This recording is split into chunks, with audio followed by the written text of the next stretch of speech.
A terrorist attack in New York City. It appears that Judge Roy Moore will in fact win the Alabama Senate election. Christmas will be upon us soon. That and a lot more to talk about with you right here on Voice of Resistance. I'm Randall Terry.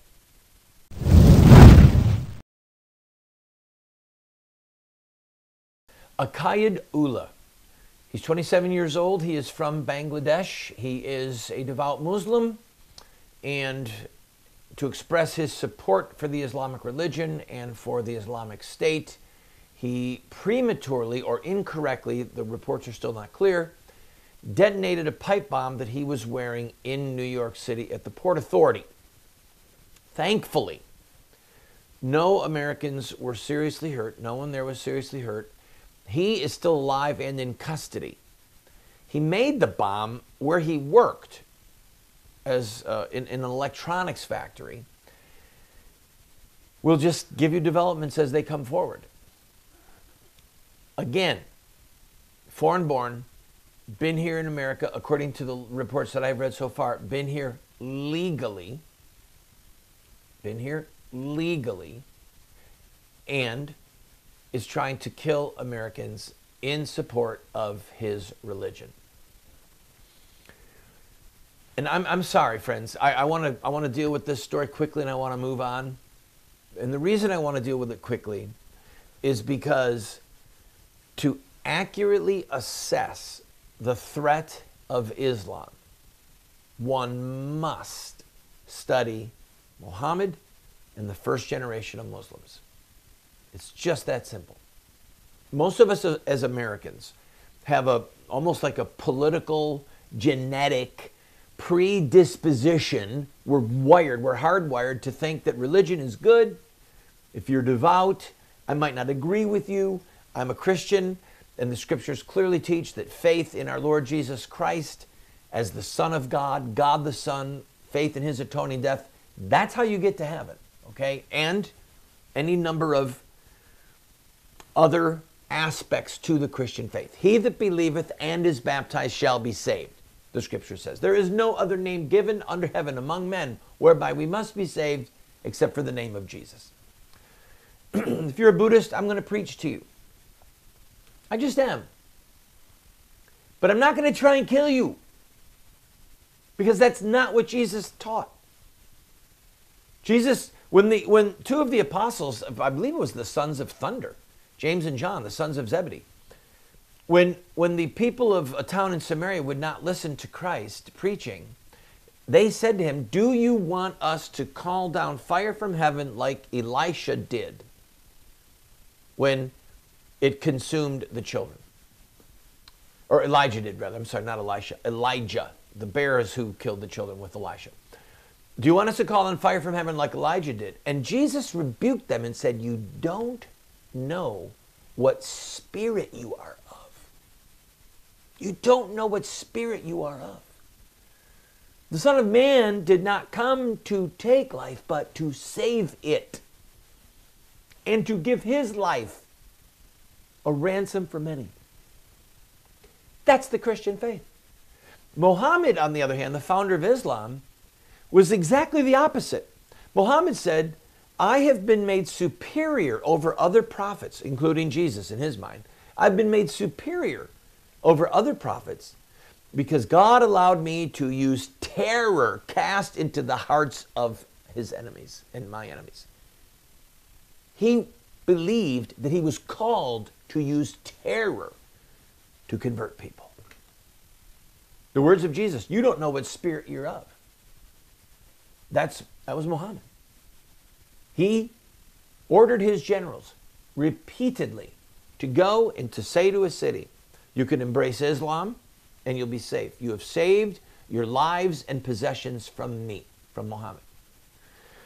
If you don't accept Islam, if you're a Christian or a Jew or a Zoroastrian, you can submit to the laws of Islam publicly, pay a tax, and then privately practice your religion. You can't preach the gospel, you can't read the Torah, you can't have a cross, you can't eat pork and drink wine publicly, but you can privately celebrate your religion. If you do not accept these two, and you are an Arab or you are a polytheist like a Hindu, you either convert or die. That's it, you die. This is what Muhammad told his generals over and over and over.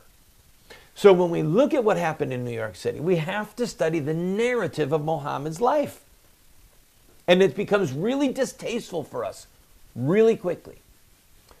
I want to encourage you, if you want to learn more about Muhammad and Islamic terrorism, go to our website, randallterry.com. We are now in our second printing of DVDs, a 4 DVD set. It's a serial movie series called What Would Muhammad Do? Islamic Terrorism Explained. And it's all there, friends. It's all there. Go and see for yourself. I've got to take a break. Our website is randallterry.com. There's a phone number there where you can call if you want to place an order by phone. But I encourage you, get this series. Get it, and we'll get it to you before Christmas. Get it and give it to somebody who you love. Don't go away. I'll be right back.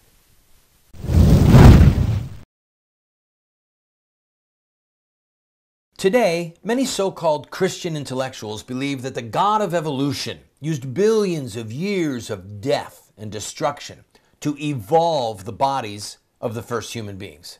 Then, they simply declare the theory of evolution as fact to justify their unproven scientific fallacies. By the grace of God, more and more Catholics are rejecting this modern-day mythology in favor of the traditional doctrine of creation, as recorded by the Bible and believed and taught by all the fathers and doctors of the church. To find out how sound theology and natural science confirm the sacred history of Genesis, visit the Colby Center for the Study of Creation, and be sure to check out our bookstore, which has titles like I Have Spoken to You from Heaven, A Catholic Defense of Creation in 6 Days, and A Catholic Assessment of Evolutionary Theory.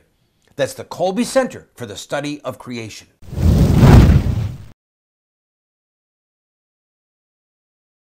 As we approach Christmas, I'm going to talk about Judge Moore in a minute and other stuff in the news, but as we approach Christmas, 2 things. One is we have, at last count, just over 20 copies left of specially autographed copies of Norma McCorvey's book, Won by Love. Now, this book is autographed by Norma and I. All right, when Norma was alive, she and I made a special plate and put them in a bunch of books. She was a dear friend. This is the Jane Roe of Roe versus Wade. So if you have someone in your life who you just like, what do I get for them? You can support our ministry and you can be a blessing to them. For $100, we will send you a book that is autographed by Norma McCorvey and me, the founder of Operation Rescue. And I hope that you'll call the number on the screen. If you're the type of person who wants to talk to somebody, you can talk to my office manager. All right, the other thing about Christmas is this. Please, for the love of your children, for the love of God, don't buy the children in your lives devices and video games. Don't do it. Don't do it. Buy them. If you're going to buy them something, all right, which most of us are, buy them a musical instrument, a guitar or a keyboard, or perhaps maybe a flute or a violin. Violin's a tough instrument to play. I have 2 children that are violinists. I was just reading a few days ago about a man who started a website to get people off of gaming addictions. That's where they just play games. 50,000 people right now are involved, young people and people in their teens and in their 20s, to get unaddicted. We don't know the damage that is being done to brains and souls because of these devices, these godless devices. I'm just telling you, we don't know. It's not like pinball, all right? And it's not like games that were in the 1800s and the early 1900s. These are the things that are happening that are coming at people so fast. And we don't know how it's distorting the wiring in their brains, and we don't know how it's desensitizing them because so many of them are violent. Just do yourself a favor and do your child. I'll say one other thing. Let's say that a kid, child, teenager plays 1,000 hours of a video game in the course of a year. All right? What would that be? Maybe 20 hours a week. Let's say it's half that.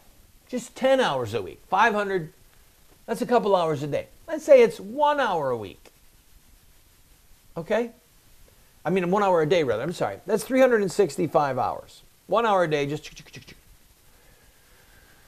What do you think that child's proficiency or that person's proficiency would be, their skill level would be, if they played a piano or a guitar for 1 hour a day? And then when they're an adult, think of the joy that they can have playing a piano or playing a guitar. They could play at church, they could play at a wedding, they can play at a funeral, they can play at a Christmas party, they can play at a birthday party, they can play by themselves to sing to the Lord, they can write music. Music is a gift that enhances the soul, enhances our spirituality when used properly, and can be a blessing to so many people. What good does all that time in front of a device, how does that help their soul, their mind, and help them as an adult? It just doesn't. And I'm not selling guitars and pianos on this show. If you're going to get a guitar, depending on your price range, if you want a good sounding guitar, get one made in America. Next, Korea or Indonesia. Japan is kind of high up there with America as well. Last would be China because of the woods that they use and the craftsmanship. But you can get a good acoustic guitar, or I'm sorry, you can get a decent, fun acoustic guitar for $100. You can get a used one for 60 or 70 bucks at a guitar center near you, or another kind of music store. If you're going to get a keyboard, if you don't have room, if you don't have space for an actual piano, here is what you want in a keyboard. Write this down, okay? I help people buy instruments all the time. I'm a musician. I help people buy instruments. I buy them and then sell them to kids at cost that I paid for them. Sometimes I give them to kids. It's that important to me as a Christian man and as a dad. Buy a keyboard. Here are the 3 elements that you want. 88 keys, a weighted key, it's got weight, and it's velocity sensitive. Those are the 3 things. It's got all 88 keys, because that's how many keys a piano has. It's velocity sensitive, so if you hit it hard, it's loud. If you hit it soft, it's quiet. And it's weighted. It feels like a real piano. It's not a piece of plastic that just, it doesn't take any strength to move it. Those are the 3 elements. You can get a nice Yamaha weighted keyboard for new. You can get one for 400 bucks. You can get a Casio, which is not as good a product, but it'll still do the trick, for 250 bucks. You can find them used for much less. Well, that's a lot of money. Yeah, it's a lot of investment for somebody, for their soul, for their future, for their heart, for their head, for their brain, for their heart, for their abilities, for them to be a blessing to other people. Buy a guitar, buy a keyboard, don't buy a device. Don't do it. Buy music. I'll be right back. Talk about Roy Moore. Don't go away.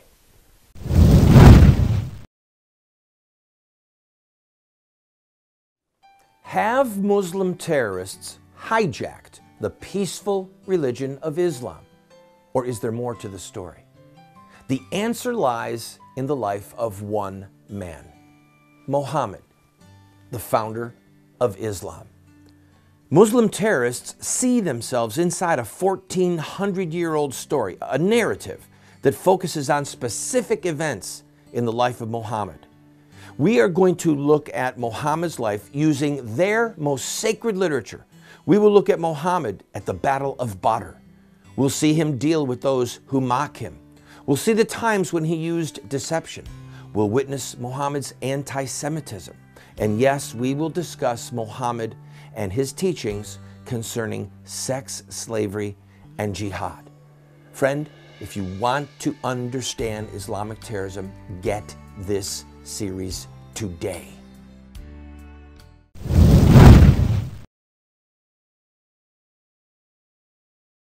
I'm going to talk about Roy Moore in a minute, but off the air, Billy Bob was asking me a bunch of questions and confronting me on a couple of issues regarding music and video games. So let me throw these out, not in any sequential order.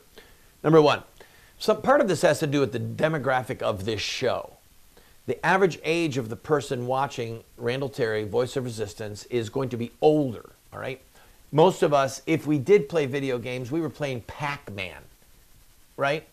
We were playing that when the first generation came out, Galaxia, that little ping pong console that was there. We didn't grow up with these devices. So he said, well, if you play an hour of a video game a day or an hour of music, what's the difference? There's a couple differences. Number one, actually, let's go for similarities. An hour a day doesn't necessarily mean someone's an addict. All right? What if I bring the Wii over to a group of guys, we're going to hang out for the night. I'm bringing the Wii game, and my boys play a Wii. They don't play it much anymore, but it was the one game that someone gave us, and it had tennis, and it had bowling, the slow-moving games. We never allowed upgrades. We never went into any of the stuff that was going to go. And the reason is because the reason I still am against these games primarily is because of the speed of the data that's coming at someone. The average kid right now can have a length of focus for less than a goldfish. And part of that is the conditioning of the brain that is related to the amount of time they spend in front of these devices. All right? A goldfish can focus on something longer than a human teenager in many cases, because of what the teenager has been programmed through repeated use, what their brain has been programmed to be stimulated. So he said, well, what about fast food? That stimulates us. Yeah, stay away from it. Okay? All things in moderation. I eat at McDonald's once a month, all right, or another fast food place. Usually don't feel really good afterwards, but we stay away from junk food because of the impact that it has on our body. And many of you are the same way. Some of you recognize that you eat too much fast food or you drink too many soda pops. You've got weight issues, heart issue, whatever. So we get it. The food intake can positively or negatively impact us. The same with the stuff that comes through the eye gate and the ear gate. It can enhance us. It can greatly negatively impact us. And I'll tell you something else. If you take some of these video games to a party, or you go where there's going to be a party, everyone's shooting and they're coming around the corner, it's not like playing horseshoes or cornhole where you throw that bag through the board, the hole in the board.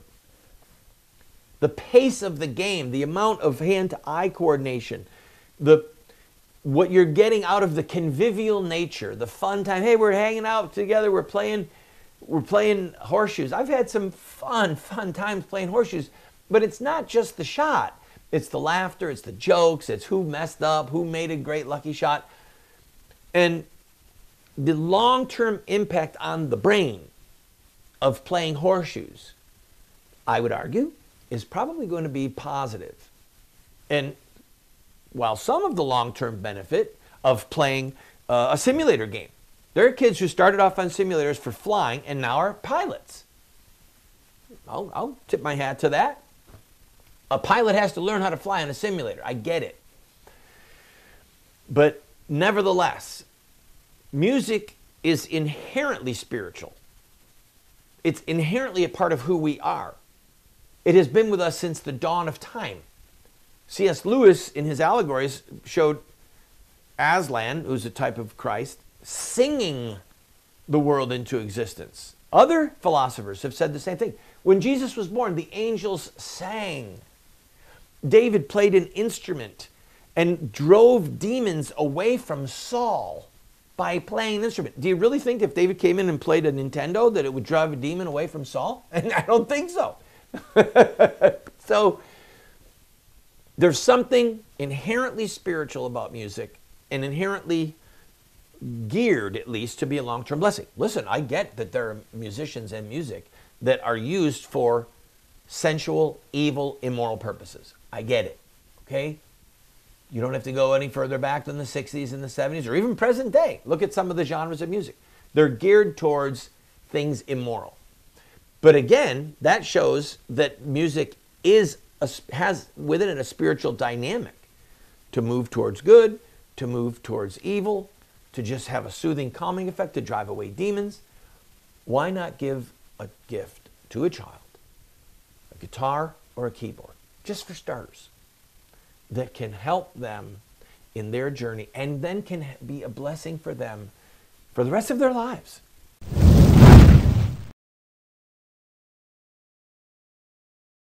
What Would Mohammed Do? Islamic Terrorism Explained is the best movie series documentary ever produced on the life of Muhammad and Islam. How do I know? Because it's what critics are saying. John Moore, radio host and author, said, "I learned more from What Would Mohammed Do about Islam and Islamic terrorism than I've learned from everything I ever read and watched in my entire life." Best-selling author Dr. Bill Warner said, "What Would Mohammed Do is the best movie series, TV production on the life of Muhammad and Islamic terrorism that has ever been produced." Friends, this is what the experts are saying. No one has ever done what we've done. I encourage you to get 1, 2, 4 copies. Call 304-289-3700. That's 304-289-3700, or order it at the address or the website that you see on the screen. Friend, we have a series that will help you and those you love to have an impact on this country. It's called Insurrecta Nex. That's Latin for revolution against the killing of innocent people. This is the history, the philosophy, and the theology of social revolution in America. We look at the Stamp Act, the Boston Tea Party, the abolition of slavery, the abolition of child labor, women's voting rights, the civil rights movement. All of them have this in common: courage, sacrifice, dedication, and in-your-face tactics and rhetoric.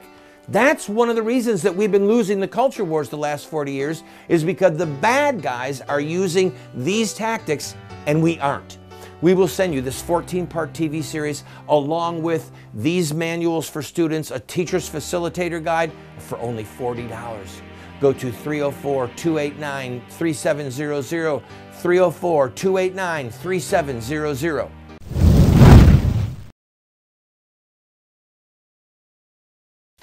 Over the weekend, it came out that one of the accusers of Judge Moore forged something in her yearbook. This was supposed to tell us about Judge Moore's relationship with her, and it came out that she, in fact, put something in there in her own hand. Okay? This is somebody represented by Gloria Allred, who is a maniacal supporter of child killing. Maniacal. I've had a lot of run-ins with her over the years. President Trump, over the weekend, had a meeting, a rally in Pensacola, Florida, which is right over the border from Alabama. Thousands of people from Alabama were there. President Trump used that speech to say, go vote for Roy Moore. That was huge for Judge Moore, huge for him. The polls show him back on top. So in a few minutes, when the polls close, we're going to know if Judge Moore is the winner in Alabama. I don't know that we'll ever know if these accusations are true. We're just not going to, because of how old they are. But I smell a rat. Something is not right. And here's why. A tree is known by its fruit. A tree is known by its fruit. Gloria Allred is a bitter root with evil fruit. Judge Moore has stood for truth and justice and God's word and the Constitution for decades. I was present in Alabama when the 10 Commandments were put on a jack and wheeled out. I had my face up against the glass while those 10 Commandments were being taken out. And he lost his job. He was impeached because he stood for the 10 Commandments.